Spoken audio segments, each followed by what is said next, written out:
কিন্তু এগুলো কোরআন হাদিসে যেগুলো বললাম এগুলো নাই, এগুলোর উপর আমাদের সাবধান থাকতে। হ্যাঁ, ভাঙা প্লেটে আপনি খাবেন না, সেটা হয়তো এই কারণে হতে পারে যে ভাঙা জায়গাতে জীবাণু থাকতে পারে, পরিষ্কার ভালো করে হবে না, এই জন্য আপনি না খাইতে পারেন, সেটা স্বাস্থ্যগত বিষয়। শরীয়তের কোনো সে এখানে নাই, নিষেধ করে নাই। এখন কোনো প্লেটের দোকানদার যদি ফতোয়া বানাই দেয় যে ভাঙা প্লেটে খাবেন না, ওটা ফালে দিয়ে নতুন আরেকটা কিনবেন, তাহলে এটা তো ধান্দা হবে, বদমতলব হবে। বিধায় সমস্ত কথা কোরআন হাদিস দ্বারা প্রমাণিত নয়। ছোট শিশু পেশাব করে দিলে গোসল করতে হবে কিনা?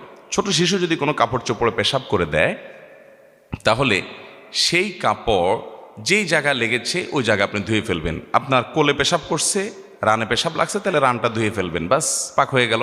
গোসল করা জরুরি না। অনেক মায়েরা আছেন এটার জন্য অহেতুক কষ্ট করেন।